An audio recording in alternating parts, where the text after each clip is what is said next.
वैद्युत सेल क्या होता है? वैद्युत सेल एक ऐसी युक्ति है जो रासायनिक ऊर्जा को वैद्युत ऊर्जा में परिवर्तित करके किसी परिपथ में आवेश के प्रवाह को निरंतर बनाए रखती है। एकांक आवेश Q को संपूर्ण परिपथ में सेल सहित प्रवाहित करने में सेल द्वारा दी गई ऊर्जा को सेल का वैद्युत वाहक बल कहते हैं। E बराबर होता है W/Q। W क्या है? कृत कार्य है, तो इसका भी W का मात्रक होता है जूल, और Q का मात्रक होता है कूलाम, तो इसका मात्रक हो जाएगा जूल प्रति कूलाम। इसी वैद्युत परिपथ के दो बिंदुओं के बीच एकांक आवेश को प्रवाहित करने किए गए कार्य से प्राप्त ऊर्जा को उन बिंदुओं के बीच टर्मिनल विभवांतर कहते हैं। सेल का आंतरिक प्रतिरोध।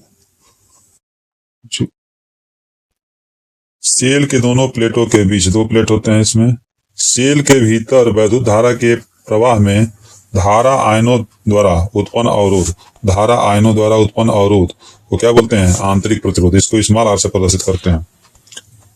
सेल का जो आंतरिक प्रतिरोध होता है स्मॉल आर, दोनों प्लेटों के बीच की दूरी, यानी कि इसके अंदर जो प्लेट होती है इनके बीच की दूरी अगर बढ़ाएंगे तो दूरी बढ़ाने पर बढ़ जाता है, आंतरिक प्रतिरोध भी बढ़ जाएगा।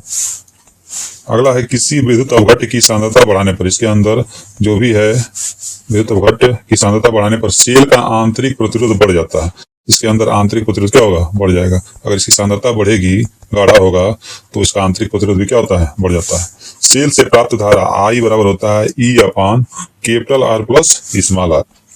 सेल से धारा लेते समय इसके सिरों का विभवांतर फार्मूला होगा V बराबर E माइनस IR। सेल को आवेशित करते समय इसके सिरों का विभवांतर होगा, इसमें क्या करेंगे? जोड़ देंगे, V बराबर E प्लस IR, यानी कि धारा लेते समय विभवांतर होगा E माइनस IR, घटा देंगे, और आवेशित करते समय E प्लस IR। सेल का आंतरिक प्रतिरोध स्मॉल r बराबर होता है R E/V माइनस 1। वैद्युत सेल को परिपथ में तीन प्रकार से जोड़ा जाता है। पहला है श्रेणी क्रम। यदि श्रेणी क्रम में एक समान आंतरिक प्रतिरोध स्मॉल r वाले n सेल जुड़े हैं तो परिपथ में कुल धारा का सूत्र होता है I बराबर NE/N small r plus R। समांतर क्रम, यदि समांतर क्रम में एक समान आंतरिक प्रतिरोध स्मॉल r वाले n सेल जुड़े हैं तो इस कुल धारा I बराबर NE/, small r plus NR, या इसी में जो है n से डिवाइड कर देंगे, तो n से डिवाइड करेंगे, यहाँ n कैंसिल हो जाएगा, E आ जाएगा, यहाँ हो जाएगा स्मॉल r/n, और ये हो जाएगा NR। तो n से डिवाइड करेंगे तो यहाँ पे केवल r बचेगा, R बचेगा।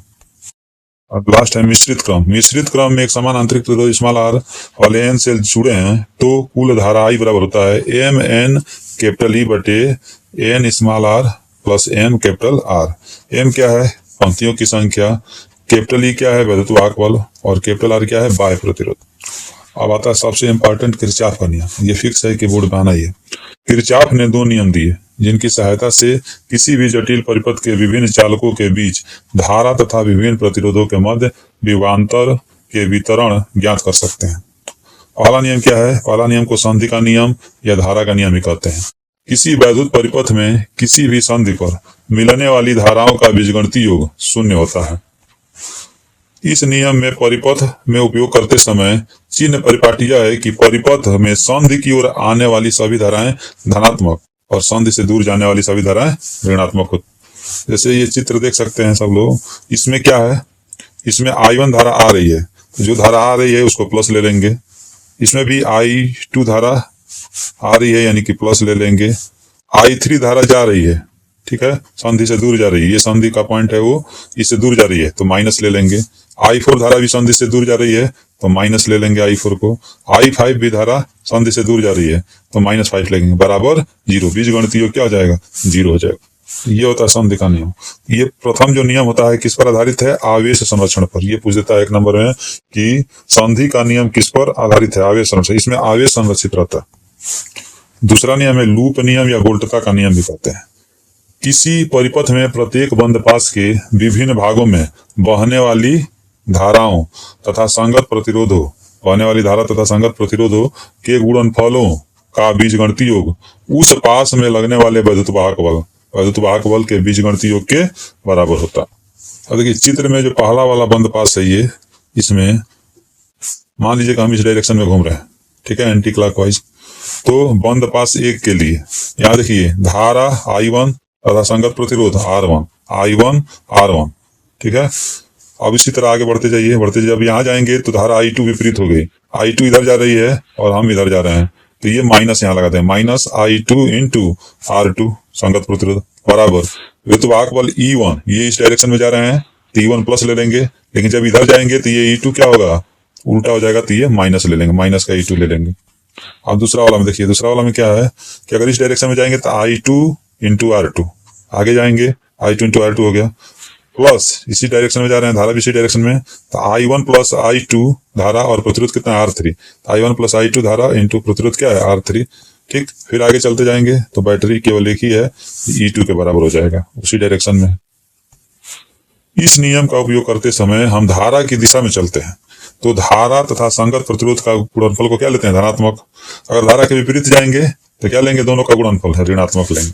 किरचॉफ का द्वितीय नियम किस पर आधारित है, ऊर्जा संरक्षण। 1 नंबर में कई बार पूछा है, किरचॉफ का द्वितीय नियम किस पर आधारित है, ऊर्जा संरक्षण पर आधारित। व्हीटस्टोन सेतु, ये भी वेरी वेरी इंपॉर्टेंट।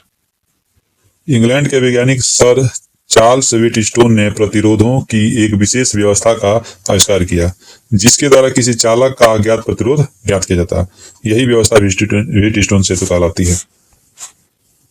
अब चित्र में देखेंगे कि ये एक समांतर चतुर्भुज है, इसके 4 भुजाएं हैं, AB, BC, CD और D। इससे 4 प्रतिरोध P, Q, R और S लगे होते हैं। S को अज्ञात प्रतिरोध बोला जाता है। इसके एक विकर्ण A और C से एक बैटरी लगी होती है और एक कुंजी लगी होती है, जबकि दूसरे विकर्ण में B और D में एक गैल्वेनोमीटर धारामापी और कुंजी जुड़ी होती है। अब यदि सेतु संतुलन की अवस्था में है तो प्रतिरोधों का अनुपात P अपान Q बराबर होता है R अपान S। यदि सेतु में प्रतिरोध PQR ज्ञात है तो अज्ञात प्रतिरोध S का मान ज्ञात किया जा सकता है, मैंने चौथे प्रतिरोध का मान ज्ञात किया जा सकता है। धारामापी व सेल की स्थिति आपस में बदलने पर सेतु की संतुलित अवस्था पर कोई प्रभाव नहीं पड़ता है। कहने का मतलब है कि इस वाले विकर्ण A और C में बैटरी लगी है, अगर इसको B और D में जोड़ दिया जाए और गैल्वेनोमीटर को A और C में जोड़ दिया जाए तो संतुलित अवस्था पर कोई प्रभाव नहीं पड़ता है। सेतु की सुग्राहिता प्रतिरोधों के मानों पर निर्भर करती है।